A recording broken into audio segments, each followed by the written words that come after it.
The year is 1898.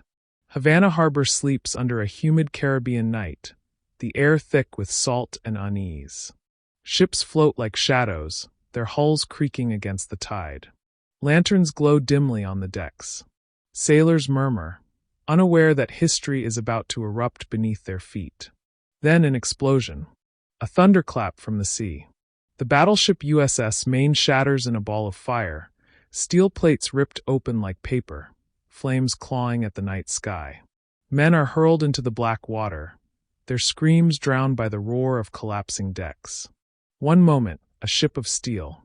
The next, an inferno, sinking into Havana's harbor. 266 American sailors never returned to the surface. The blast doesn't just sink a warship. It ignites an empire's wrath. Newspapers scream across the United States. Remember the Maine. To hell with Spain. Headlines drip with fury, stoking a nation's hunger for vengeance. Politicians call for action. Crowds gather in the streets. The American Republic, still young but restless, demands blood. Spain, old weary, clinging to the last threads of its colonial empire, suddenly finds itself staring at a rising giant across the ocean. Cuba, its jewel of the Caribbean, is slipping away. Revolution brews on the island, and now, with America's gaze fixed upon it, the struggle threatens to spiral into a storm. In a single night, the world tilts. A century of Spanish dominion begins to crumble. An American century prepares to rise. The Spanish-American War will last only 4 months. Yet it will redraw maps, topple empires, and mark the moment when the United States steps boldly, some would say recklessly, onto the world stage as a global power. But this war is not just about Cuba. It is about pride. It is about empire. It is about who will control the future of oceans and nations. From the burning wreck of the Maine to the thunder of cannons in Manila Bay, this is the story of how a short war changed the destiny of nations forever. The fuse has been lit, and the world is about to explode. The Spanish-American War was short, barely 4 months of fighting. Yet within that compressed storm, the fates of nations bent and twisted like steel under fire. To understand why, we must pull the camera back. We must see not only the sparks of 1898, but the long shadows that stretched before it. Spain was once a titan. For centuries, its galleons ruled the seas, carrying gold and silver from the Americas, silks from Asia, power that once made Madrid the heartbeat of a global empire. But by the late 19th century, that glory was fading. The Spanish crown clung desperately to its remaining colonies. Cuba, Puerto Rico, the Philippines, Guam, remnants of an empire that had spanned the globe. Yet beneath Spain's grip, rebellion stirred. Cuba in particular was restless. Just 90 miles from the American shore, the island burned with the dream of independence. For decades, Cuban revolutionaries fought Spanish troops in jungles, mountains, and sugar plantations. Villages were torched, civilians herded into camps, famine and disease spreading like wildfire. The cruelty shocked the world, but it was American newspapers that turned suffering into headlines. This was the era of yellow journalism. Publishers like William Randolph Hearst and Joseph Pulitzer splashed sensational stories across front pages. At times exaggerated, at times manufactured, they painted Spain as a brutal tyrant and Cuba as a bleeding victim crying out for rescue. Every bloody skirmish, every starving child, every act of Spanish repression became a weapon in print. For Americans at the dawn of the 20th century, Cuba was no longer just an island. It was a cause. But beneath the sympathy lay ambition. The United States, rising in industry, technology, and wealth, was beginning to feel the pull of empire. Westward expansion had carried the frontier to the Pacific, but now many asked, what next? Businessmen eyed Cuban sugar and Philippine trade routes. Politicians spoke of America's destiny to shape the world. And among the people, stirred by newspapers and patriotic rhetoric, there grew a hunger to act. President William McKinley, cautious and reluctant, sought peace. He hoped diplomacy could calm the Cuban crisis without war. Yet in the streets, the pressure mounted. Remember the Maine? became a rallying cry after the explosion in Havana Harbor, even though no clear evidence proved Spanish sabotage. The image of American sailors dying in foreign waters was enough. What followed was a rush toward war that felt less like a decision and more like an unstoppable tide. Congress declared it on April 25, 1898. The United States pledged to free Cuba from Spanish rule. But in truth, America's aim stretched further. For in the Pacific, another Spanish colony waited, one that would drag the United States into Asia, into questions of empire far larger than Cuba. The Philippines. The stage was set for a conflict unlike any America had fought before. It would not be a frontier war against native tribes. It would not be a civil war brother against brother. This was America stepping onto the world stage to face an old empire. A war across oceans. A war of ships, steel, and colonial dreams. The atmosphere in 1898 crackled with tension. On the streets of New York, patriotic parades thundered, bands blaring, flags waving. In Washington, senators debated not just war with Spain, but America's future as a power. Across the Atlantic, Spain bristled with pride, unwilling to yield. In Havana and Manila, civilians prepared for the storm, knowing that when giants clashed, it was the small who often suffered most. The war would last only 113 days. But those days would decide the fate of Cuba, Puerto Rico, the Philippines, and Guam. They would reveal the strength of America's new navy, test its army in tropic battlefields, and prove whether this young republic was ready or doomed to wield global power. It was a war fought with cannons and rifles, but also with headlines and speeches. It was as much about image as it was about blood. And it would end with an empire broken, and another taking its first great stride. Yet victory would not be simple. For behind the triumph lay contradictions. America claimed to fight for freedom, yet found itself ruling new colonies. It promised liberation, yet sowed the seeds of occupation. The Spanish-American War was not just a war against Spain. It was a war for America's identity. Would the United States remain a republic focused on its own shores, or become an empire in its own right? This is not just the story of a 4-month war. It is the story of a turning point in history, the moment an old empire fell, and a new one was born. The guns are not yet fired, the ships not yet engaged, but the pieces are in motion, and the tide of destiny is rising. Havana Harbor, February 15, 1898. The night air was heavy, pressed down by the Caribbean heat. On the deck of the USS Maine, lanterns swung lazily, their glow reflected in the dark waters below. Sailors leaned on railings, wrote letters, swapped quiet jokes. It was just another night in a foreign port. Calm. Uneventful. But calm is the most dangerous mask. History often strikes in silence before it screams. Just before 9:40 p.m., a sound like thunder tore across the harbor.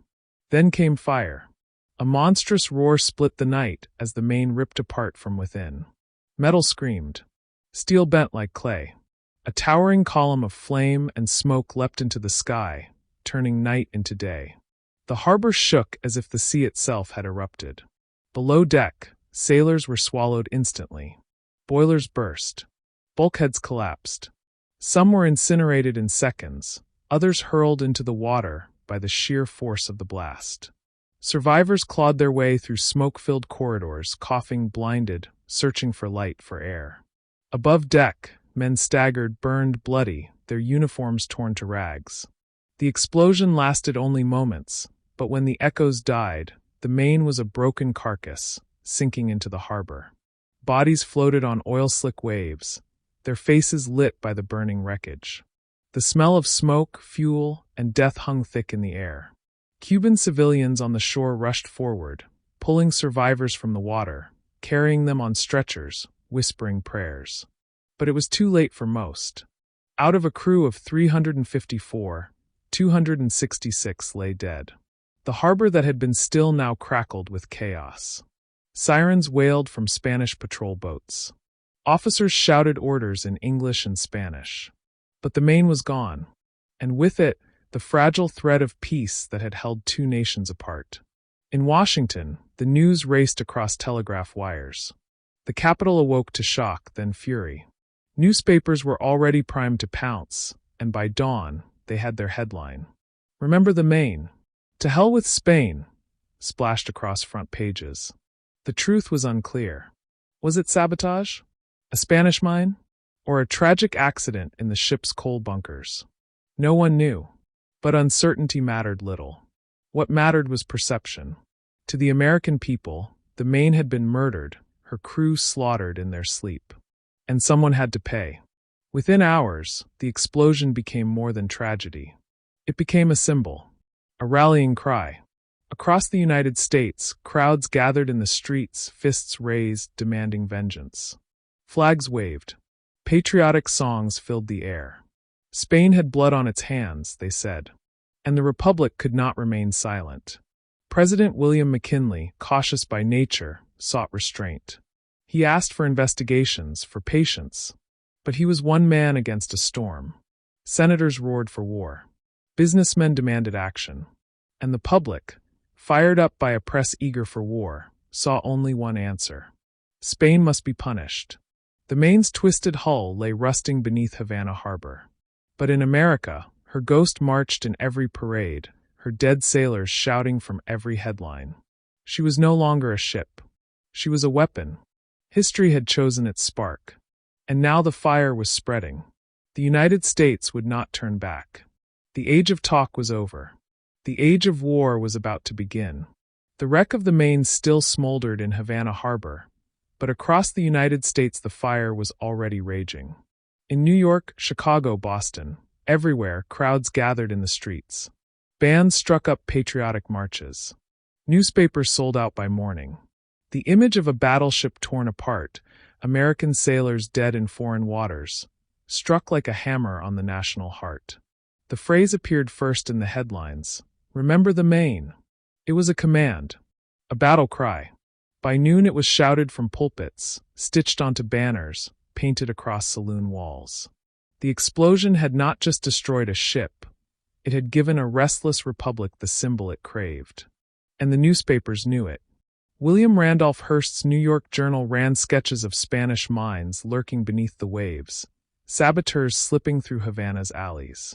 Joseph Pulitzer's New York World filled columns with stories of Spanish cruelty, some true, some fabricated, all designed to inflame. Together, these titans of the press fed the American public a steady diet of outrage. War, they insisted, was not only justified, it was destiny. In Washington, President McKinley resisted. He had fought in the Civil War, had seen fields of corpses firsthand. He knew war was not glory, but ruin. "We want no wars of conquest," he declared. "We must avoid the temptation of territorial aggression." Yet even as he spoke, the tide was rising against him. Congressmen read their mailbags and heard the chants from their districts. "To hell with Spain!"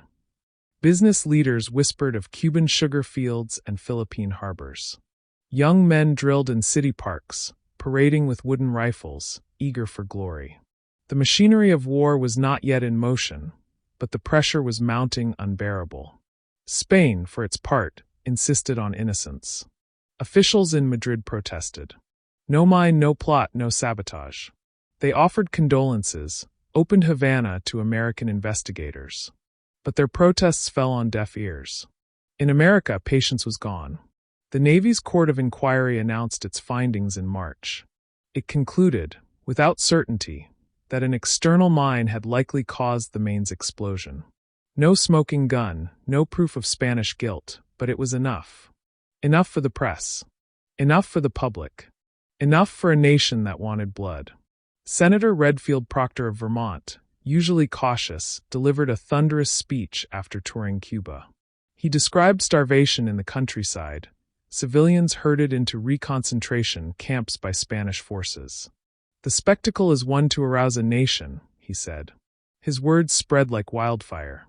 If the Maine was the spark, Proctor's speech was gasoline. By April, war fever was a plague. Flags waved from every porch. Schoolchildren marched in parades. The dead sailors of the Maine were canonized as martyrs. Each photograph, each sketch of the wreck, was a drumbeat. The people did not simply want war, they demanded it. McKinley, surrounded, worn down by the clamor, finally bowed. On April 11, 1898, he asked Congress for authority to intervene in Cuba to secure a full and final termination of hostilities. Congress roared its approval. Days later, war was declared. The nation erupted in celebration. Crowds poured into the streets, waving hats, cheering until their throats were raw. Bands played the Star-Spangled Banner and Yankee Doodle. Strangers hugged. Newspapers printed special editions in red ink. It felt less like the beginning of war than the dawning of a new age. But beneath the cheers lay shadows. For America had declared war not just on Spain, but on its own future. The choice to fight would carry consequences far beyond Havana Harbor. The Maine's wreckage lay silent beneath Cuban waters. Yet her death cry echoed across oceans. It would be heard in Manila, in Santiago, in Washington, and in Madrid. The world was about to change. Spain, once the master of oceans, once the empire where the sun never set. By the close of the 19th century, it was a shadow of that greatness, a proud but weary lion, its mane thinning, its roar fading into echoes.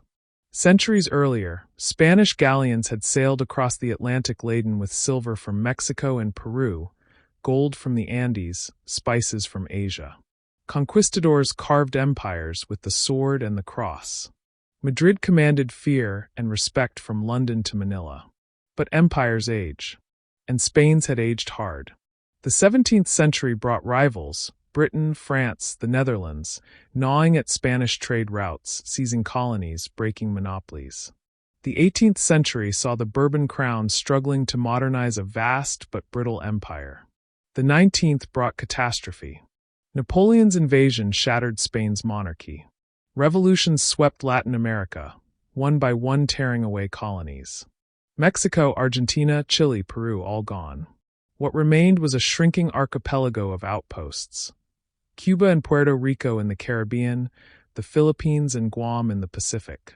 Once the pride of empire, now the remnants. Cuba, especially, was a jewel under siege. Its sugar plantations filled Spain's coffers. Its strategic location guarded the Gulf of Mexico.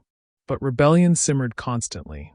The 10 Years' War, 1868 to 78, had drained Madrid of men and money. Though Spain suppressed the revolt, it left scars deep in Cuban soil. By the 1890s, rebellion rose again, sharper, bloodier, more determined. Spain answered with iron. General Valeriano Weyler arrived in Cuba with orders to crush the insurrection. He unleashed a brutal policy of reconcentration, forcing rural populations into camps to deny rebels food and shelter. Entire villages marched into barbed enclosures. Disease and hunger ravaged them. The world watched in horror. In America, newspapers called Weyler the butcher. Yet in Madrid, pride stiffened. Spain could not yield. Cuba was more than a colony, it was a lifeline. Lose it, and the empire's heart would bleed out. Politicians argued, generals promised victory, but the treasury was thin, the army weary, the navy rusting.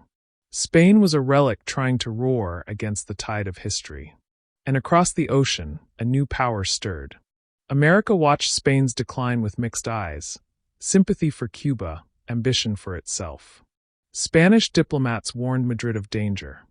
The United States was hungry, restless, armed with industry and wealth.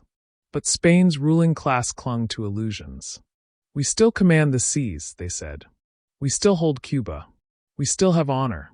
In truth, their navy was outdated, their arsenals depleted, their colonies restless, their politics fractured by corruption and indecision. The empire staggered, but its pride would not admit weakness. When the Maine exploded, Spain reeled with shock. Ministers insisted on innocence, begged America for patience, promised cooperation. But even as they pleaded, they prepared. War was coming, whether they wanted it or not. And in the taverns of Madrid, in the cafes of Barcelona, whispers grew.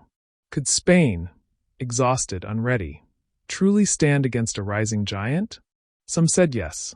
Some said better to die fighting than surrender. The empire might be old, but its pride was eternal. As Spain readied its fleets, it was not just defending Cuba.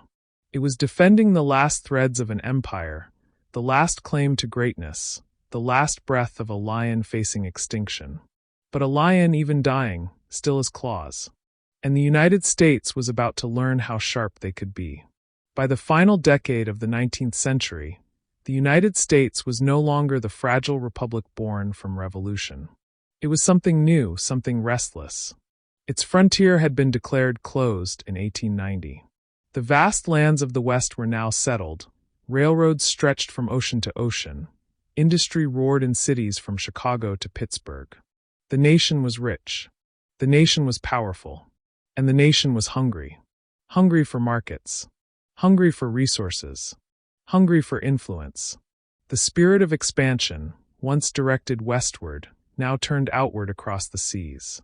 Politicians spoke of manifest destiny, not just as a continental vision, but as a global one.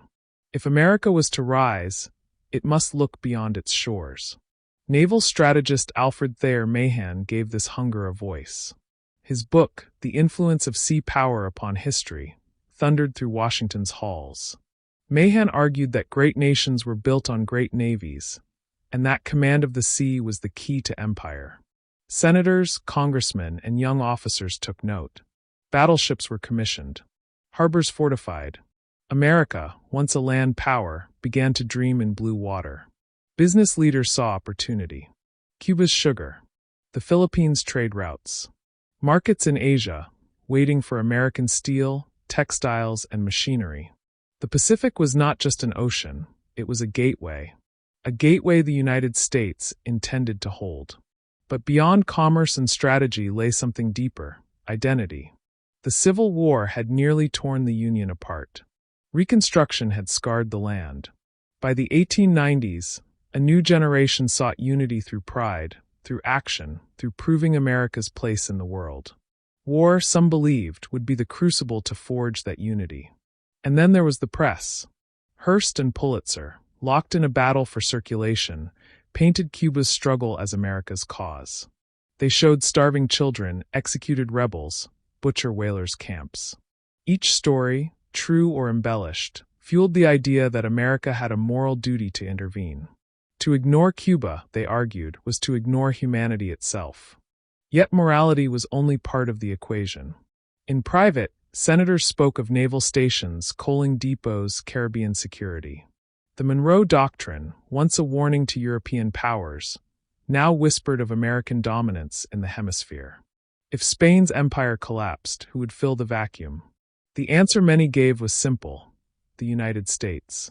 President McKinley hesitated. He knew war would be costly. But around him, voices grew louder. Theodore Roosevelt, young and fiery, Assistant Secretary of the Navy, declaring that America needed war, that it was time to prove its strength.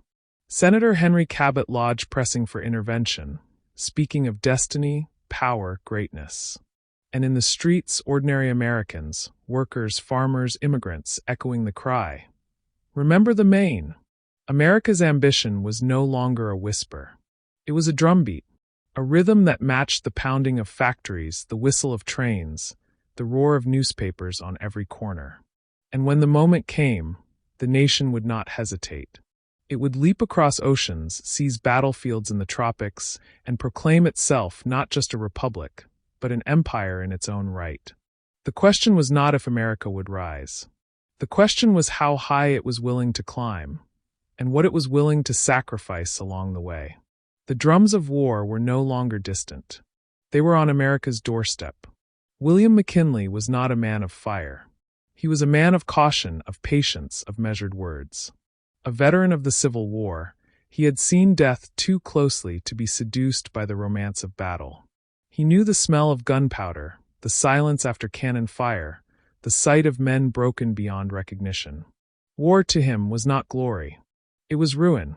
When the Maine exploded, McKinley did not leap to blame. He waited. He urged restraint. He appointed a naval court of inquiry, hoping for clarity, perhaps even for an escape from the rising tide. He prayed diplomacy could hold. But the tide was merciless. Each day brought fresh headlines screaming war. Each telegram from Cuba described starvation, disease, executions. Senators stormed his office demanding action. In the streets, parades of schoolchildren waved flags and chanted, "Remember the Maine," like scripture. The president, reserved and deliberate, was painted as timid, unmanly, unfit for the moment. Spain, desperate to avoid conflict, offered concessions. Autonomy for Cuba, repeal of reconcentration, even a ceasefire. But every offer came too late, drowned by American suspicion and the public's thirst for vengeance. McKinley, torn between peace and politics, found himself trapped. He turned first to Congress, sending a message on April 11, 1898. He asked for authority to intervene in Cuba, to stop the bloodshed, to restore peace. He did not explicitly ask for war, but his words carried its shadow. "The war in Cuba must stop," he declared, "in the name of humanity, in the name of civilization." Congress roared its approval. Senators spoke of honor, of destiny, of America's duty. The House voted with thunderous majorities. For them, the question was no longer whether to fight, but when. Even McKinley's closest advisers began to drift. Theodore Roosevelt, serving as Assistant Secretary of the Navy, moved boldly behind the president's back, ordering Admiral George Dewey's fleet to prepare for action in the Pacific. Roosevelt did not wait for signatures. He wanted war, and he was already setting the stage for Manila Bay. McKinley felt the walls closing in. The press vilified him for delay. Congress demanded a declaration. The people clamored for action. And Spain, though weak, refused to surrender its pride. The moment for choice was gone. The war had chosen him. On April 25, 1898, the United States formally declared war on Spain. The conflict was christened a War of Liberation, fought for Cuba's freedom, fought for humanity. The irony, though, was already clear. A war for liberation would become a war of empire. As McKinley signed the declaration, witnesses described his face as grim, resigned. There was no triumph, no smile. Only the weight of history pressing down on a man who had tried, and failed, to stop the tide. For America, the moment was electric. Church bells rang. Flags snapped in the wind. Volunteers surged to recruiting stations, eager for glory. Bands played patriotic hymns until the streets thundered. The nation was ecstatic. For McKinley, it was different. He had unleashed something he could not control. He had set America on a course that would not end in Havana, but in Manila, in Guam, in Puerto Rico. He had opened the door not just to war, but to empire. The reluctant march was over. The drums of war beat faster. And America was already stepping to the rhythm. The declaration of war was scarcely inked before American warships surged toward Cuba. The Caribbean, once a theater of Spanish dominion, now braced for the arrival of a new power. April 1898, barely a week after Congress declared war. The U.S. Navy unfurled its black smoke across Cuban waters. The blockade had begun. Spain's empire depended on Cuba. Its sugar fields fed Spanish commerce, its ports anchored Spanish fleets. Its very presence in the Caribbean was the last proof that Spain remained an empire. And so, the blockade was not just a military maneuver. It was a chokehold, a slow strangulation designed to starve Spain's armies and force surrender. From Key West, Florida, U.S. ships steamed south. Sleek cruisers, fresh from American shipyards, bristled with steel guns. Battleships like the Indiana and the Iowa prowled Cuban waters, their decks gleaming in the tropical sun. Naval officers, many veterans of the Civil War, now faced a different kind of fight. Not river patrols or blockade runners, but open-sea combat against a European power. The first target was Cienfuegos, a vital telegraph hub. On May 11th, American sailors and small launches crept into the harbor, cutting Spain's undersea cables beneath a hail of rifle fire from shore. The mission was chaos, boats rocking, cables tangled, men falling to Spanish bullets, but it was successful. Spain's lines of communication were severed. Cuba's isolation deepened. Havana itself, the jewel, bristled with Spanish defenses. Forts lined the harbor mouth, Cannons peered out from stone ramparts, and coastal batteries awaited the enemy. American commanders hesitated. A direct assault on Havana could be suicide. Instead, they encircled, tightened, pressed the blockade until Havana choked. The blockade was not glamorous. It was long hours of staring at the horizon, the tropical heat smothering sailors in wool uniforms. It was disease creeping through decks, yellow fever, malaria, dysentery. It was boredom punctuated by sudden flashes of gunfire as Spanish gunboats darted from harbors like hornets, only to be driven back by superior American steel. But the blockade worked. Spanish supplies dwindled. Cuban rebels, fighting in the jungles, grew bolder, fed by smuggled American arms. Spain's soldiers, hungry and sick, began to wither inside their own fortress. The noose tightened, link by link. Yet the blockade was more than strategy. It was theater. Every headline in the United States trumpeted victories, skirmishes, even rumors of glory. "Cuba is sealed," cried the New York Journal. For the American people, the blockade was proof that their navy could stand toe-to-toe with an empire. Pride swelled. Confidence soared. But Spain was not broken yet. Its Caribbean fleet, led by Admiral Pascual Cervera, was steaming across the Atlantic. Old battered ships, yes, but warships nonetheless. They carried Spain's last hope of breaking the blockade. And if they could reach Santiago de Cuba, Spain might claw back a chance at survival. American commanders knew it.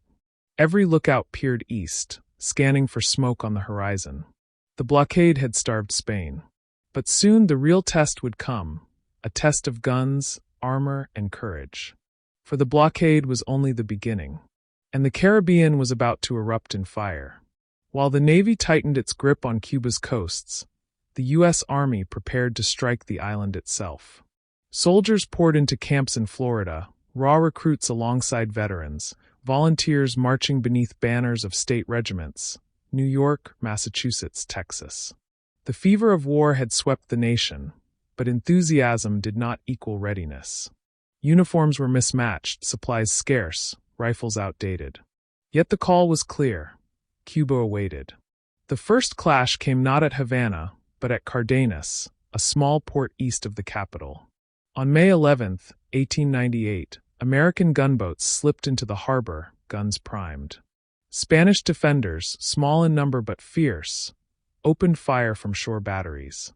The harbor erupted in smoke and flame. One American vessel, the torpedo boat Winslow, was struck repeatedly. Her decks became a slaughterhouse, sailors cut down as they tried to return fire. Ensign Worth Bagley, just 24 years old, fell in the chaos, the first U.S. naval officer killed in the war. His death was splashed across headlines, his youth and sacrifice turned into rallying cry. Bagley became a symbol. The blood price of America's intervention had begun. Skirmishes spread like sparks across the island. U.S. Marines made the first landing at Guantanamo Bay in June. Under the scorching sun, clad in wool uniforms designed for cooler climates, they dug in, battling Spanish snipers hidden in the jungle. The fighting was brutal, intimate, marked by ambushes, machete attacks, and night raids. American Marines slept with rifles clutched tight, knowing death could come in the darkness. Cuban insurgents, hardened by years of rebellion, guided American troops through dense terrain. They struck supply lines, burned Spanish outposts, and harassed convoys. Their knowledge of the land was priceless, though their motives were clear. They wanted freedom, not American conquest. For now, the alliance held. By June, the U.S. Army had landed its main force near Santiago de Cuba. Among them was the 1st U.S. Volunteer Cavalry, the Rough Riders. Cowboys, Ivy Leaguers, Native Scouts, and lawmen, led by the charismatic Colonel Leonard Wood and his fiery Lieutenant Colonel Theodore Roosevelt. They embodied the American spirit of the age, restless, bold, eager for glory. But before Roosevelt could make his charge into history, blood had to be spilled on Cuban soil. Small battles raged along the ridges outside Santiago. At Las Guasimas, U.S. forces marched into ambush. Spanish troops, dug into the hills, poured fire down on advancing Americans. For hours, The jungle echoed with rifle shots and screams. Sweat poured, bullets snapped through leaves, officers fell. Yet inch by inch, the Americans pushed forward, until the Spanish line broke and retreated deeper into the hills. The cost was high. Dozens of Americans lay dead, hundreds wounded. The smell of blood and gunpowder clung to the humid air. It was the Army's first real taste of the war in Cuba, and it was bitter. The Spanish fought with tenacity. Disease lurked in the swamps, and the hills of Santiago promised even harder battles ahead.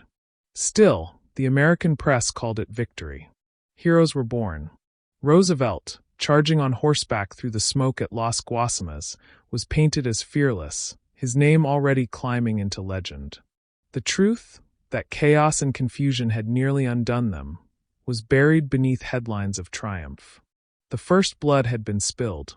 The land war had begun.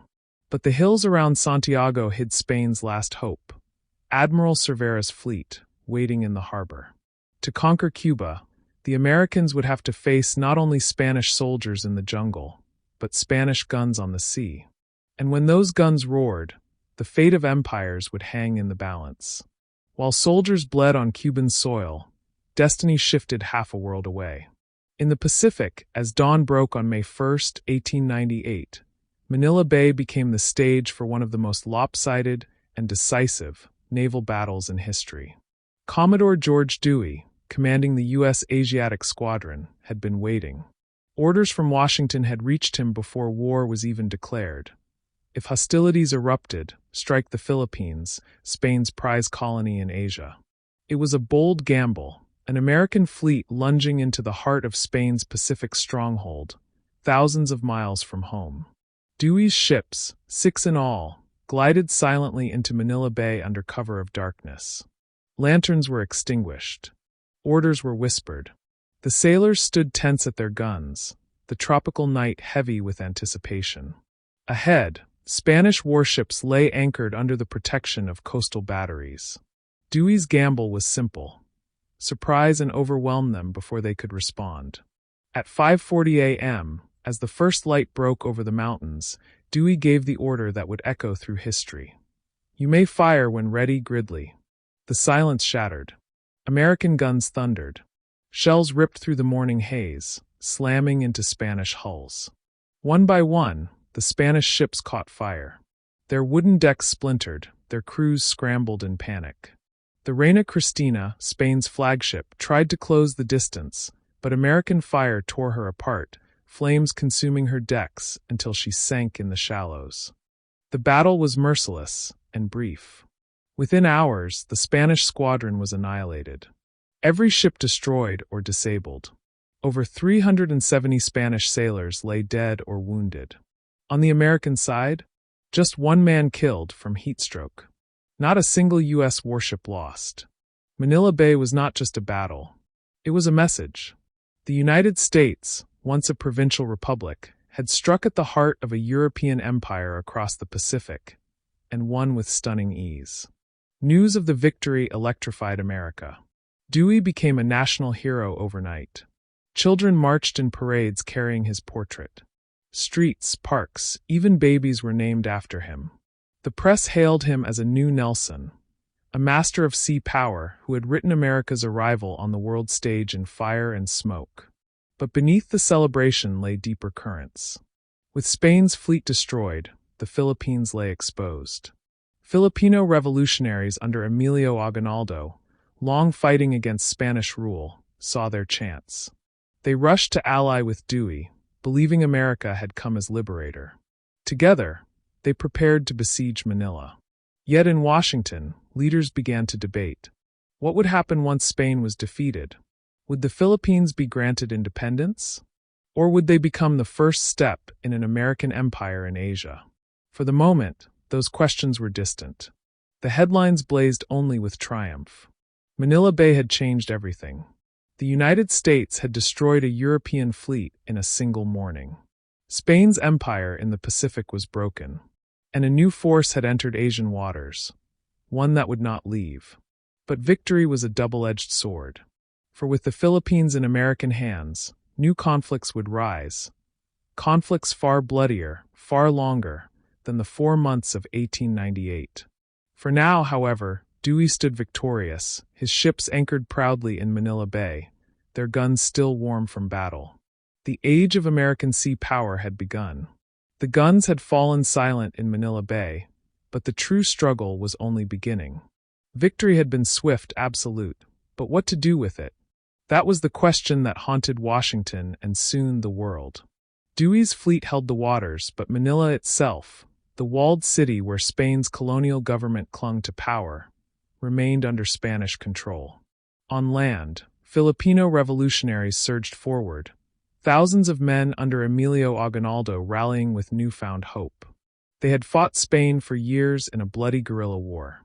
Now, with American warships offshore, they believed their dream of independence was within reach. Aguinaldo met with Dewey, convinced the United States was a liberator, a partner. Filipino fighters threw up trenches around Manila, cutting the city off from the countryside. Spanish soldiers, trapped inside the walls, braced for siege. For a moment, the stars aligned. Americans at sea, Filipinos on land, Spain cornered. But beneath the surface, cracks formed. Dewey, cautious and political, made no promises. He treated Aguinaldo politely, but offered no guarantees of independence. Washington, meanwhile, hesitated to reveal its true hand. Officially, the war was fought to free Cuba. But the Philippines? That was a different story. For some in the United States, the Philippines represented opportunity. A gateway to China. A naval stronghold in Asia. Proof that America's destiny stretched across the Pacific. Senators spoke of commerce, of coaling stations, of empire. Others recoiled. To seize the Philippines, they warned, would betray America's ideals. We are not a nation of conquerors, critics said. We cannot raise our flag over another people. Yet as the debate raged, events on the ground moved relentlessly forward. Dewey's fleet controlled the sea, but he had too few men to take Manila by force. Reinforcements from California began to cross the ocean, volunteers, National Guardsmen, regulars, arriving in ragged waves. Their voyage itself was history. The first great movement of American troops across the Pacific, a signal of global reach. The Spanish in Manila, cut off, held grimly. Starvation loomed. Disease spread. But their pride endured. Madrid urged them to resist, to hold out until a negotiated peace. For Spain, Manila was the last jewel worth defending. By July, American troops had landed. Alongside Aguinaldo's rebels, they prepared to strike the city. But already tension brewed. U.S. commanders distrusted the Filipinos, unwilling to let them claim Manila. Plans were laid for an honorable surrender, staged between Spain and America, cutting Aguinaldo out of the victory. The revolutionaries, who had bled for years, suddenly saw themselves sidelined. The gamble was clear. By claiming Manila, the United States would not simply defeat Spain. It would claim the Philippines itself. In Washington, the debate sharpened. Was this war still about Cuba, or was it now about empire? Senators thundered on both sides. Expansionists painted visions of an American Asia. Anti-imperialists warned of moral betrayal. But history's momentum was already in motion. On August 13th, Manila fell. Spanish troops, outnumbered and outgunned, surrendered after token resistance. American soldiers marched through the streets. The stars and stripes rose over the city. Aguinaldo's men, kept outside the gates, watched in anger as their promised liberation turned into exclusion. The Philippines had become America's prize. But it was a prize laced with peril. For the Filipino dream of independence had not died. It had only been betrayed. The gamble had been made. The consequences would come later. For now, America's victory in Manila echoed across oceans. Cuba was still contested. Spain still fought. But the United States had already crossed a threshold it could never retreat from. The war was no longer just about Spain. It was about America's place in the world. Cuba, July 1898. The sun was merciless, the air thick with humidity, the ground churned to mud by marching boots. Around Santiago de Cuba, the decisive battle was coming. For weeks, American and Cuban forces had encircled the city. Spain's army dug trenches across the hills, their rifles trained on every approach. If Santiago fell, Spain's Caribbean empire would collapse. Into this crucible marched the Rough Riders. They were unlike any regiment the U.S. Army had fielded, volunteers drawn from the American frontier and the Ivy League alike. Cowboys from New Mexico, miners from Arizona, Cherokee sharpshooters, alongside Harvard athletes and New York policemen. They wore mismatched uniforms, some in khaki, some in blue, some in buckskins. What united them was charisma, burning from their leader, Theodore Roosevelt. Roosevelt had resigned his comfortable post as Assistant Secretary of the Navy to lead men in battle. Nearsighted, barrel-chested, brimming with energy, he carried himself like a figure out of myth. To his men, he was not just a commander. He was the embodiment of the American spirit, restless, bold, unyielding. On July 1st, the order came. Advance on San Juan Heights. Two key ridges, Kettle Hill and San Juan Hill, guarded Santiago. Spanish troops, entrenched and armed with deadly Mauser rifles, commanded the high ground. To attack meant charging uphill into gunfire. But the order was clear. The Rough Riders, alongside the all-black 9th and 10th Cavalry Regiments, Buffalo Soldiers, moved forward. The jungle choked the advance. Heat beat down. Spanish bullets cracked through the trees. Men fell. Yet still they climbed. Roosevelt, on horseback at first, then on foot when the thickets grew too dense, urged them forward with shouts and sheer force of will. The assault became chaos. Units tangled. Officers lost their bearings. The air was a storm of lead. But momentum carried them. Roosevelt, charging at the front, waved his pistol, shouting for his men to press on. "Forward! Forward!" he roared. His glasses fogged, his face streaked with sweat, he seemed unstoppable. At Kettle Hill, the Rough Riders surged over the crest, driving Spaniards from their trenches in vicious close combat. Roosevelt himself was among the first over the top, firing his revolver as his men poured past. The stars and stripes rose above the hill. But the fight was not over. Across the valley loomed San Juan Hill, bristling with Spanish fire. Without waiting for orders, Roosevelt and his men charged again. Buffalo soldiers advanced beside them, their discipline and courage carrying the line forward. Together, they stormed San Juan Hill, muskets flashing, bayonets gleaming, bodies dropping all around. By afternoon, the heights were taken. The American flag flew over San Juan Hill. Below, Santiago lay in the crosshairs. The cost was staggering. Hundreds of Americans lay dead or wounded, the grass slick with blood, the air heavy with the stench of death. Spanish defenders, though outnumbered, had fought with ferocity. But the heights had fallen, and with them, Spain's grip on Cuba began to collapse. News of the battle electrified the United States. Roosevelt's charge was immortalized in newspapers, sketches, and photographs. The Rough Riders became legend. The Buffalo Soldiers, though equally vital, were too often ignored by the press, their heroism buried under Roosevelt's soaring image. Yet together, they had carved the victory that turned the war's tide. The hills of Santiago were more than just ground won. They were the proving ground of a new America. The war was no longer in question. Spain was staggering. Victory was within reach. But in the jungles around Santiago, a darker enemy stalked, an enemy no charge could defeat, no bullet could kill. It was disease, and it would claim more lives than Spanish bullets ever could. The guns fell silent after San Juan Hill, but the dying did not stop. In fact, it accelerated. For every American soldier struck down by a Spanish bullet, 3 more fell to a more ruthless enemy, disease. Yellow fever, malaria, dysentery, typhoid. The jungles of Cuba were not just a battlefield, they were a breeding ground for death. The men had marched in heavy wool uniforms, sweat soaking through, boots rotting from the damp earth. Their camps were swamps of filth, latrines too close to tents, water supplies fouled, mosquitoes rising in clouds at dusk. Soldiers collapsed from fever, their skin jaundiced, their eyes glazed. Hospitals overflowed. Wounded men lay beside the sick, flies thick on their faces. Doctors, overwhelmed, groped blindly in the dark. Germ theory was still young. The true cause of yellow fever and malaria was not yet understood. They spoke of miasma, bad air, curses of the tropics. The real killers, mosquitoes, buzzed invisibly around them, unstoppable. By July, the American army was rotting from within. Entire regiments were crippled. Men too weak to stand were carried to the firing lines, trembling as they tried to hold rifles. The Rough Riders, who had stormed San Juan Hill, now watched comrades waste away in their tents.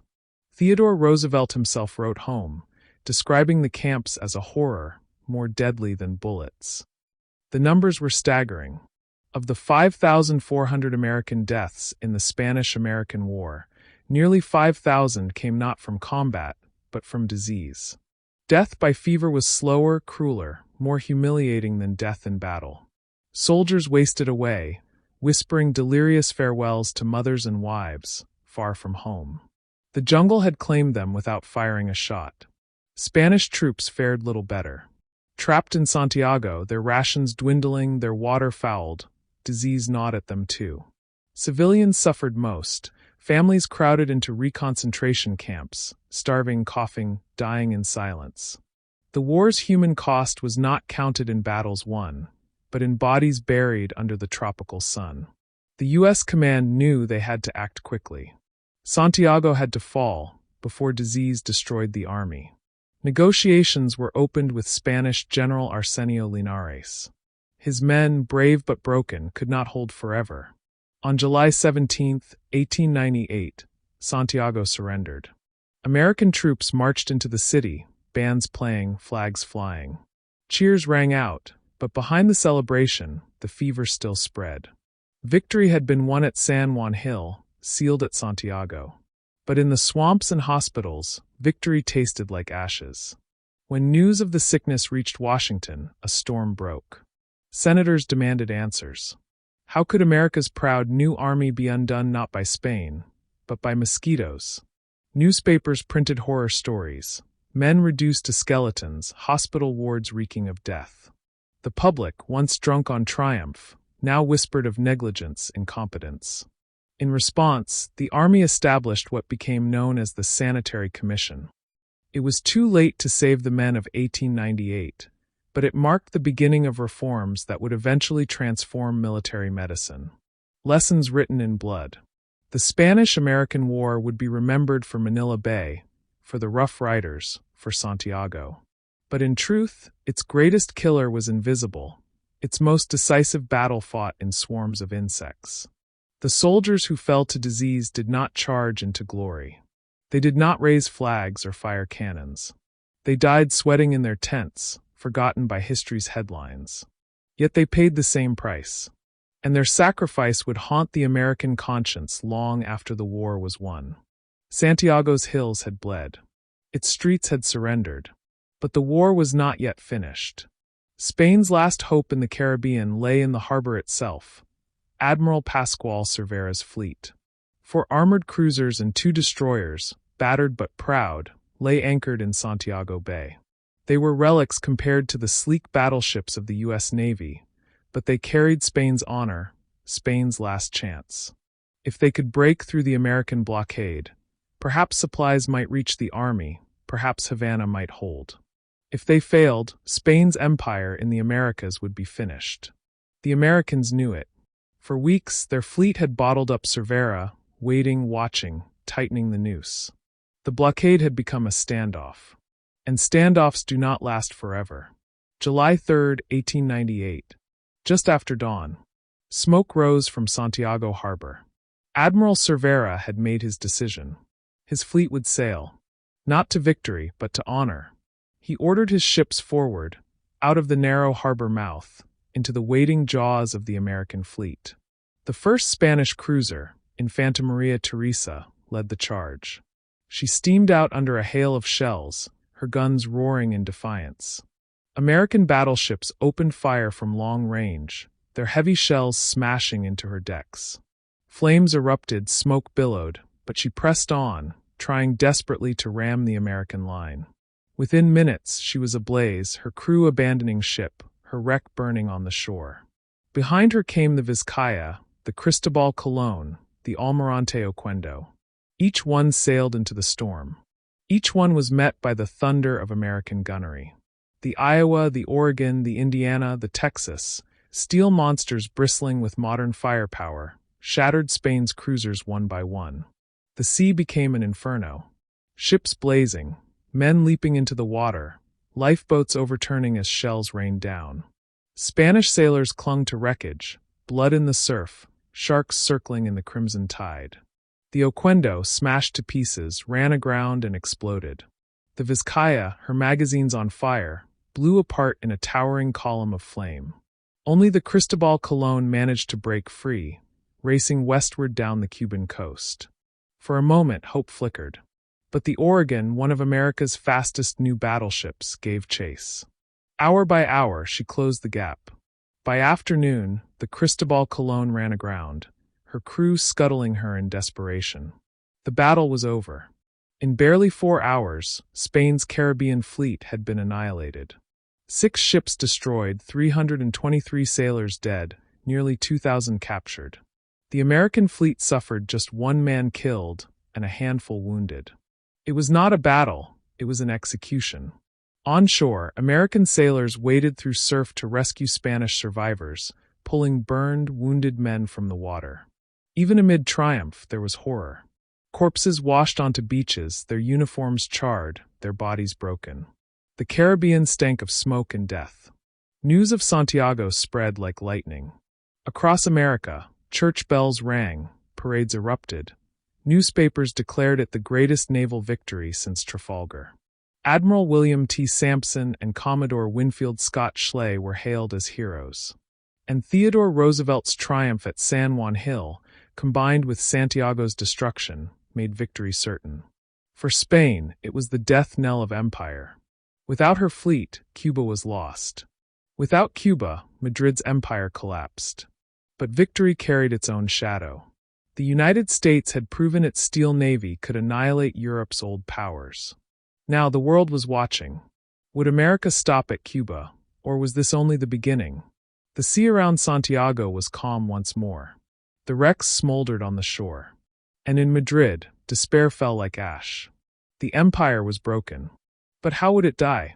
The Battle of Santiago was not just a naval clash. It was the verdict of history. In a single morning, the ocean itself declared what diplomats and generals had long feared. Spain's age was finished. Naval war in the 19th century was no longer wooden hulls and sailcloth. It was steel, steam, rifled guns, and armor plate. Spain's cruisers, though brave, were relics, thinly armored, poorly maintained, their gunners untrained compared to America's. Against them stood the U.S. Navy, young but forged in Mahan's vision of sea power, modern, disciplined, deadly. The contrast was brutal. American shells tore through Spanish decks with mathematical precision. Coal-fed boilers gave U.S. battleships speed and endurance Spain could not match. Even communication, signal flags, coordination between ships, favored the Americans, who maneuvered like a single organism. Spain's fleet, by contrast, staggered into battle like a wounded animal. But courage was not lacking. Admiral Pascual Cervera had sailed knowing the odds.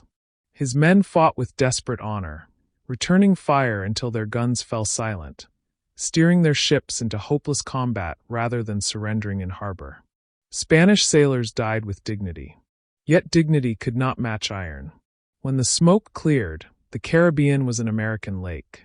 Spain had no fleet left to contest it. Havana was isolated, its defenders cut off. Puerto Rico, another jewel of the empire, lay vulnerable.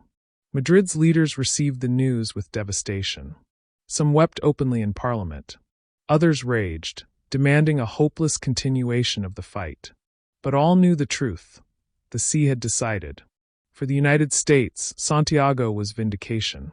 It was proof that the great naval buildup of the 1890s had been worth every dollar. Proof that America could project power across oceans. Proof that the nation, once a provincial republic, now possessed the tools of empire. Newspapers compared the battle to Salamis, to Trafalgar, to every great turning point where navies had changed the world. Children reenacted Santiago in backyards. Toy boats set aflame in tubs of water. The victory became more than military. It was cultural, psychological. It told Americans they were destined for greatness. Yet destiny carried weight. With Santiago destroyed, the United States faced questions it had never confronted before. If it could annihilate Spain's navy, could it also stand against Germany? Britain? Japan? The world now had to reckon with America, not as an upstart, but as a global power. In Cuba, the aftermath was grim. Spanish sailors, those who survived, were marched into captivity. Wrecks smoldered along the coast, twisted metal monuments to Spain's defeat. Cuban rebels cheered, believing liberation was at hand. But they also wondered, would America's presence free them, or replace one empire with another? The sea had spoken clearly. Spain's empire in the New World was over. But what would America do with the crown it had snatched from the waves? The answer would not come at Santiago. It would come in Madrid, in Washington, in treaty halls and smoke-filled chambers. But one truth was certain. No Spanish flag would ever again command the Caribbean. The fate of Spain was sealed not on land, but at sea. And from that sea rose the shadow of a new empire, one flying the stars and stripes. But empires do not rise without cost. And soon, both victors and vanquished would confront the bitter price of triumph. Madrid in the summer of 1898 was a city wrapped in denial. Cafes still buzzed with patriotic speeches. Newspapers insisted Spain's honor remained intact, and politicians thundered about courage and endurance. But beneath the bravado, everyone knew the truth. The empire was collapsing. The loss of the fleet at Santiago had been a hammer blow. Spain's Caribbean lifeline was severed. Cuban garrisons, cut off, were starving. Puerto Rico lay exposed. And across the Pacific, Manila had already fallen to Dewey's guns and American troops. An empire that had once spanned the globe was unraveling in weeks. Inside the Cortes, the Spanish parliament, debates turned venomous. Some ministers demanded a fight to the last man, to preserve honor even in ruin. Others, staring at the empty treasury and the casualty lists, begged for peace before Spain itself bled dry. The nation was divided between pride and survival. Prime Minister Praxedes Sagasta faced the impossible. His government had inherited decades of decline, crumbling industry, outdated armies, corruption that hollowed the state. Now he was asked to salvage dignity from disaster. He knew the war was unwinnable. Yet he also knew that surrender would scar Spain's soul. On the streets, anger turned inward. Crowds shouted curses at ministers, demanding they answer for humiliation. Veterans of past colonial wars asked bitterly what their sacrifices had meant. Families of sailors lost at Santiago wept openly, their grief twisted into rage. Some whispered of revolution, of monarchy and republic tearing each other apart again. Yet even in despair, Spain clung to illusion. Propagandists claimed the fleet had fought heroically, that honor was preserved in sacrifice. They painted Santiago not as defeat, but as martyrdom. Honor, they said, could still be Spain's shield. But honor could not feed soldiers, rebuild ships, or resist American guns. As August approached, the truth broke through. Spanish diplomats reached out to France, to Britain, to anyone who might mediate. Paris agreed to act as intermediary with Washington. Peace talks began, quiet at first, cautious. In Madrid, the announcement landed like a funeral bell. The empire was being negotiated away. Yet even as surrender loomed, pride burned hot. Conservatives railed against the idea of yielding Cuba, the ever-faithful isle that had been Spain's jewel for centuries. Others argued that to hold Cuba now was impossible, that continuing the war would destroy Spain itself. The debates were fierce, but increasingly hollow. Reality had already chosen. For ordinary Spaniards, the news was crushing. The empire had defined their identity for generations. They had grown up believing Spain was chosen by God, its language and faith carried across the world. Now, in a matter of months, that dream had disintegrated. Shops sold caricatures mocking the government. Students marched in protest.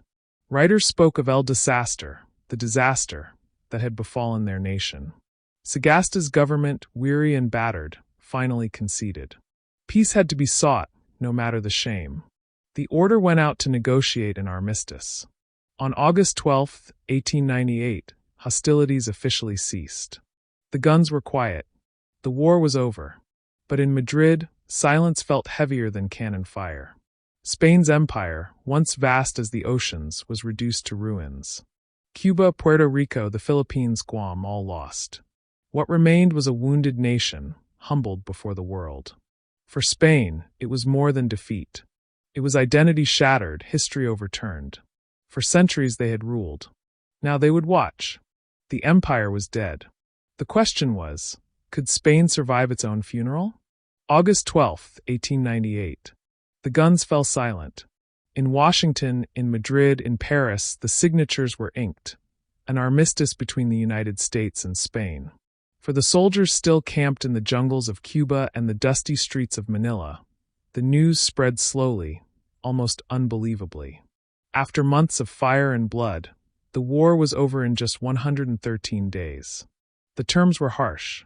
Spain would relinquish Cuba, its ever-faithful isle, the colony that had been its pride and lifeline. Puerto Rico and Guam would pass into American hands. The Philippines, still technically under Spanish sovereignty, hung in limbo, its fate to be decided in later negotiations. The reality was plain. Spain's empire was broken, parceled out to the rising American Republic. In Havana, weary Cuban rebels celebrated cautiously. They had fought for decades, bled in cane fields and jungles, buried generations of martyrs. Now their Spanish overlords were gone.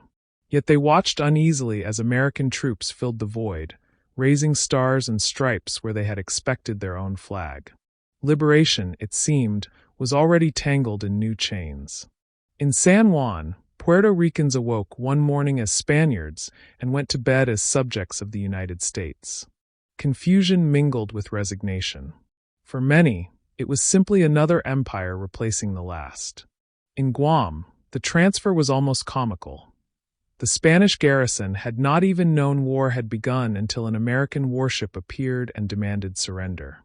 The island changed hands without a shot fired. But it was the Philippines that cast the longest shadow. Emilio Aguinaldo and his revolutionaries, who had fought side by side with American guns against Spain, waited for the independence they believed was promised. Instead, they saw American troops consolidating control, occupying Manila, speaking in cautious tones about tutelage and readiness. A storm was brewing, and though it would not break in 1898, it was already gathering force. For Spain, the armistice was humiliation sealed in ink. The news arrived in Madrid like a death sentence. Newspapers mourned el disaster, the disaster. Political cartoons showed Spain as a broken figure, stripped of crown and scepter, mocked by other nations. Students rioted, shouting for reform or revolution. Veterans cursed a government they believed had squandered their sacrifice. The monarchy survived, but barely, limping into the 20th century as a diminished relic. In the United States, however, jubilation exploded. Bells rang in towns from Maine to California. Parades thundered through city streets. Veterans of the Civil War stood beside fresh recruits, saluting the new generation of American heroes. Newspapers blared victory in bold type. Empire shattered. America triumphant. Commodore Dewey, Theodore Roosevelt, and the Rough Riders became household names, etched into the mythology of a rising power. Yet beneath the euphoria lay unease. This was not the kind of war America had fought before. The Revolution, the Civil War, those had been wars of liberty and survival. This had been a war of expansion. America now held colonies thousands of miles from its shores. Puerto Ricans, Guamanians, Filipinos, millions of new subjects, were under its flag. Was this liberation? Or empire? The Treaty of Paris, signed later that year, would answer that question more directly. But even in August, as the ink dried on the armistice, the dilemma was clear. The United States had stepped onto the world stage. And the world was watching. The war was over. But the consequences had only just begun. Paris, December 1898. The salons of Europe glittered with chandeliers, but in one chamber, the light fell on the ashes of an empire. Around the polished table sat representatives of two nations, Spain, weary and beaten, clinging to dignity, and the United States, triumphant, confident, ready to claim its place among the powers of the world. The negotiations were brutal. Spain arrived demanding terms that might salvage pride. They argued that Cuba should remain at least nominally under Spanish sovereignty, that the Philippines must not be wrenched away entirely. But America's position was iron. Victory had been total, and the price would be heavy. The Treaty of Paris, signed December 10, 1898, ended not only the Spanish-American War, but 4 centuries of Spanish dominance overseas. Spain agreed to relinquish Cuba, ceding all claims. Puerto Rico and Guam were formally handed to the United States. And in the most contested clause, Spain sold the Philippines for $20 million. It was a transaction that carried more weight than any battlefield. For the Americans at the table, the treaty was a declaration. The United States was no longer just a continental republic. It was now a colonial power, holding territories across oceans. The stars and stripes would fly in the Caribbean, in the Pacific, in Asia. The American eagle had spread its wings beyond anything the founders could have imagined. But even as the ink dried, controversy erupted back home. Senators clashed in furious debate. The expansionists, led by figures like Senator Henry Cabot Lodge and Theodore Roosevelt, hailed the treaty as destiny fulfilled. America, they argued, had seized its rightful place among the empires. To reject the treaty, they warned, would be to retreat into weakness. Opposing them were the anti-imperialists, Mark Twain, Andrew Carnegie, William Jennings Bryan. They thundered that the treaty betrayed America's soul. The Republic had been born in revolution against empire. How could it now impose empire on others? To rule Puerto Ricans, Guamanians, and Filipinos without their consent was to shatter the nation's own principles. Twain quipped bitterly that America had turned away from liberty and embraced the business of empire. The debate was fierce, but the momentum of victory carried the day. In February 1899, the Senate ratified the Treaty of Paris by a single vote beyond the required two-thirds majority. With that, America's new empire was official. The consequences were immediate. Cuba, though declared independent, came under American occupation, its politics overseen by U.S. generals. Puerto Rico was annexed outright, its people made American subjects without a say. Guam became a strategic coaling station, small but vital. And in the Philippines, Aguinaldo's revolutionaries, betrayed and excluded, turned their rifles not on Spain but on their former ally, the United States. A new war loomed, one longer and bloodier than the one just ended. Spain, meanwhile, retreated into silence. The empire of Charles V and Philip II, of galleons and conquistadors, was gone. What remained was a humbled kingdom, stripped of power, licking its wounds as Europe and America moved on. The disaster of '98 became a wound in the Spanish psyche, sparking a generation of writers and thinkers who mourned and questioned what their nation had become. For America, the treaty was triumph and temptation. The nation had tasted empire, and the flavor was intoxicating. But it was also dangerous. With new possessions came new responsibilities, new enemies, new contradictions. The Treaty of Paris ended a war. But it also began an era. An era when America would no longer be a spectator in global affairs. An era when the Republic stepped, knowingly or not, onto the path of empire. The question was, could America bear the weight of the crown it had just seized? The Treaty of Paris had drawn new lines on the map, but those lines cut deeper than geography. They carved into the heart of America's identity. Puerto Rico, Guam, the Philippines, these were not just territories. They were tests. Each one asked a question. What kind of power would the United States become? Puerto Rico was the simplest. In July 1898, as Santiago fell, American troops had landed on the island's southern coast. Resistance was minimal. Spanish authority crumbled in days.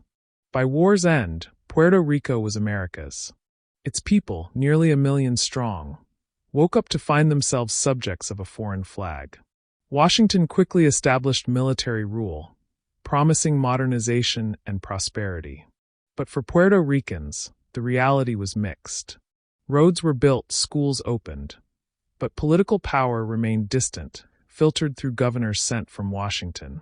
They were not Spaniards anymore, but neither were they Americans. They lived in a twilight of uncertain citizenship. Guam was smaller, almost laughably so in the scale of empire. The island had not even known war existed until a U.S. warship appeared, demanding surrender.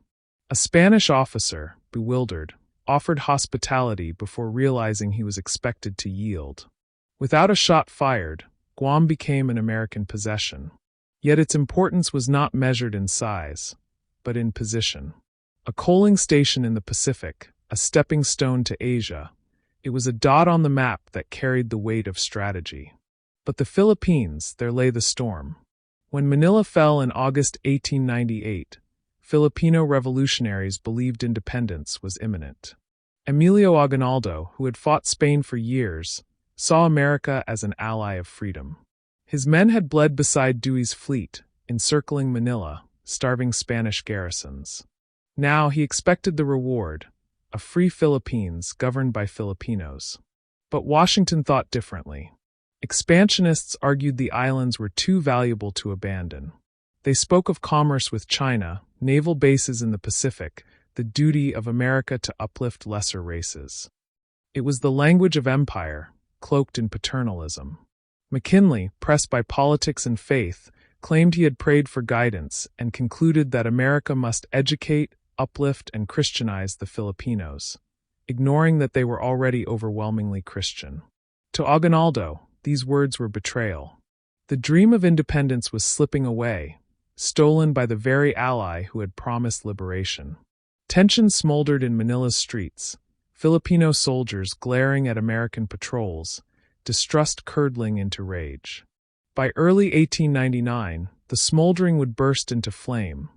The Philippine-American War, a conflict longer and bloodier than the Spanish-American War itself. The question of the Philippines split America itself. Anti-imperialists thundered that the nation had abandoned its principles. How could a republic born in rebellion against empire now hold colonies against their will? Mark Twain, with bitter wit, declared that America had become the thing it once hated. Andrew Carnegie offered to buy the Philippines himself, just to grant them independence. But the Senate, swayed by expansionists, ratified the treaty. The Philippines would remain under American rule. Thus the United States entered the 20th century not as a republic content with its borders, but as an empire spanning seas. The stars on its flag still stood for states, but beyond those states now stretched possessions whose people had no vote, no voice, no choice. Puerto Rico, Guam, the Philippines, each a symbol, each a burden. They marked the moment when America's compass swung outward, when manifest destiny leapt the ocean, when the nation that once vowed no foreign entanglements tied its fate to the world. The Spanish-American War was over. But the American century had only just begun. The war had lasted only 113 days. But in those 4 months, the United States had been transformed. Before 1898, America was a continental power, vast, wealthy, restless, but still inward-looking. Its armies were small, its navy a rising experiment. Its influence, though growing, stopped at its shores. The Spanish-American War shattered that limitation. By its end, American flags flew in the Caribbean, in the Pacific, in Asia. The nation's reach was global. Its voice could no longer be ignored. The victory resounded like a cannon shot across the world. In London, Paris, Berlin, Tokyo, diplomats studied the maps with new eyes. The United States, once dismissed as a republic of farmers and merchants, had just destroyed a European empire. It had conquered territories thousands of miles away. It had built a navy that could challenge any but Britons. Suddenly, the balance of power was shifting. America's new role was not only military but psychological. The people themselves felt it. Newspapers hailed the dawn of a new era. Politicians spoke of destiny fulfilled. Schoolchildren memorized lessons not just of Washington and Lincoln, but of Dewey at Manila and Roosevelt at San Juan Hill. The war became myth, a crucible of national pride. At the heart of this rise was the Navy. Mahan's theories had proven prophetic. Sea power meant world power. Dewey's guns at Manila Bay, Sampson, and Schley's annihilation of Cervera at Santiago. These victories showed that America's steel fleet was no longer an experiment, but a weapon of empire. From Congress came new funding, new shipyards, new dreadnoughts. America would never again be content with wooden ships guarding its coasts. It now demanded fleets to command oceans. But America's ascent was not just about warships and flags. It was about confidence. The United States had long struggled with its own identity. Was it a republic, meant to avoid the traps of empire? Or was it a nation destined to shape the world? In 1898, it chose the latter. The choice brought opportunity and contradiction. On one hand, America emerged as the champion of liberty, having freed Cuba from Spanish rule. On the other, it had annexed Puerto Rico, Guam, and the Philippines, subjugating millions without their consent. This paradox would haunt the century to come. America the liberator, America the empire. Internationally, the war set dominoes falling. Japan, watching closely, understood that the United States was now a Pacific rival. Germany, hungry for colonies, bristled at America's sudden rise. Britain, still master of the seas, welcomed the new power as a potential partner, but also as a potential challenger. The chessboard of the 20th century was being set, and America had claimed its seat. Domestically, the war elevated new figures.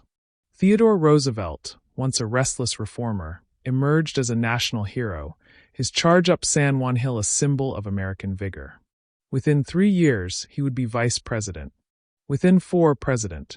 The Rough Rider had ridden into history, carrying the spirit of a new age. By the dawn of the 20th century, the United States was no longer asking whether it would join the world. It had already arrived. Its economy roared. Its navy ruled. Its flag flew across oceans. The Spanish-American War had been short, but it was the spark that lit the American century. Yet sparks can ignite wildfires. With empire came responsibility, resistance, and reckoning. The Philippines would rise against American rule. Cuba, though independent, would bristle under U.S. influence. And across the globe, rivals would test this new power again and again. The rise had begun. But with it came the burden of being a power the world could not ignore. The year 1898 did more than defeat Spain. It redefined the United States. Out of the wreckage of the Maine, out of the smoke of Santiago, out of the treaties signed in Paris, a new epoch had begun, the American century. Before the war, the United States was a nation of potential, its eyes still turned inward. After the war, it was a power of action, its gaze fixed firmly outward.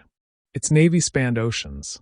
Its flag flew in the Caribbean, in the Pacific, in Asia.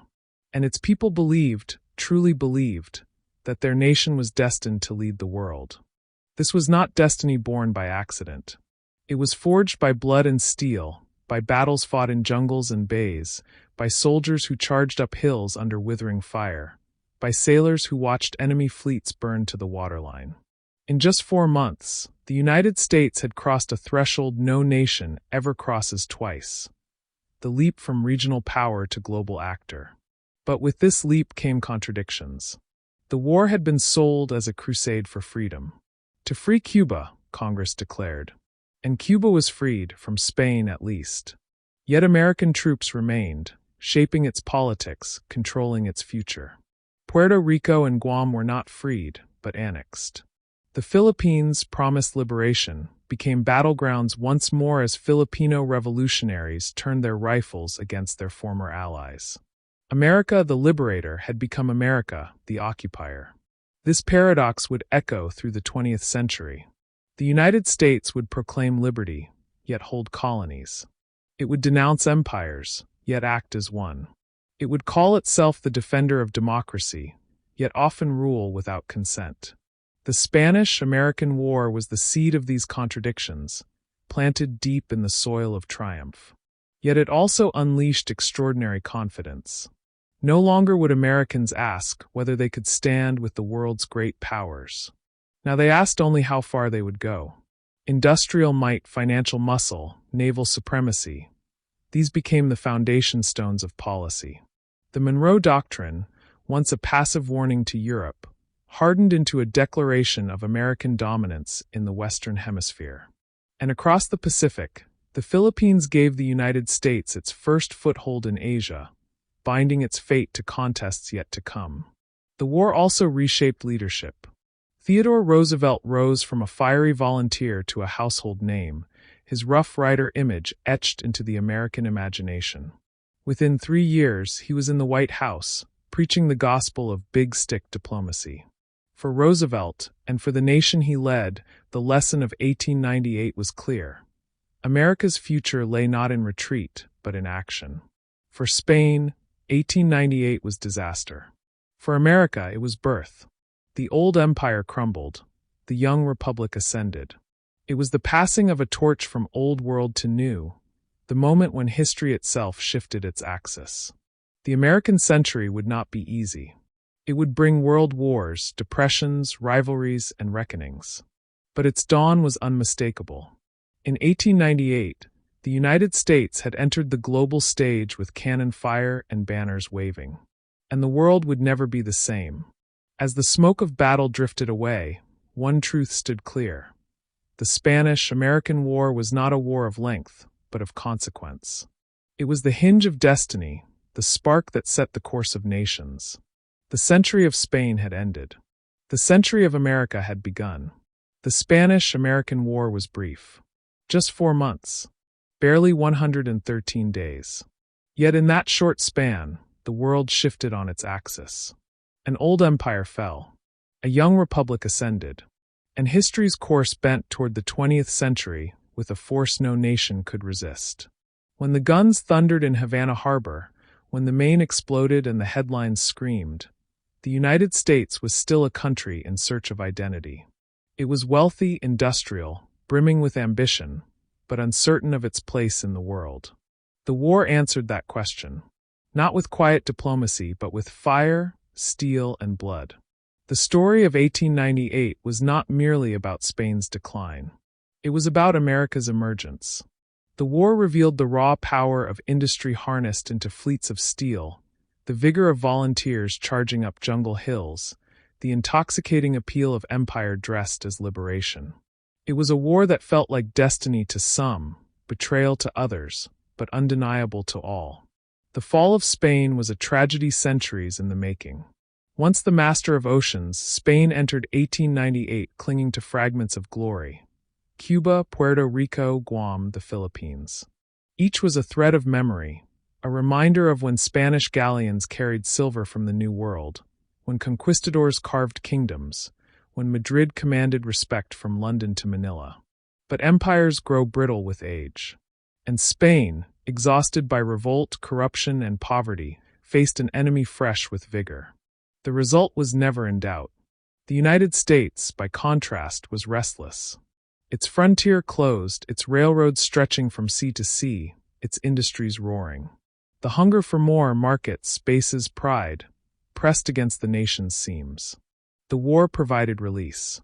It gave Americans a cause to rally behind, a symbol in the wreck of the Maine, a narrative of liberation that disguised ambition.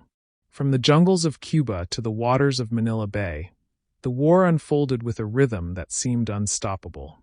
Dewey's guns at dawn turned Manila Bay into a graveyard for Spain's fleet. Roosevelt's Rough Riders, alongside the Buffalo Soldiers, stormed San Juan Hill under a blistering sun. Admiral Sampson's fleet annihilated Cervera's squadron in Santiago Bay, proving America's steel navy could dominate the seas. Each victory was swift, decisive, and intoxicating. But war is never clean. Disease ravaged camps, killing more than bullets. Cuban civilians starved in reconcentration camps. Filipino revolutionaries, who believed America had come as liberator, would soon discover otherwise. Beneath the triumph lay contradictions that would haunt America for generations. The Treaty of Paris sealed the transformation. Spain relinquished Cuba. Puerto Rico and Guam became American possessions. The Philippines, bought for $20 million, became the hinge of a new conflict. The United States had crossed the ocean and planted its flag. The Republic had become an empire. For some, it was glory. The American eagle had spread its wings across the world. The nation had proven itself strong, decisive, unafraid. Theodore Roosevelt's rise embodied this spirit, his charge at San Juan Hill echoing as the embodiment of American vigor. For others, it was betrayal.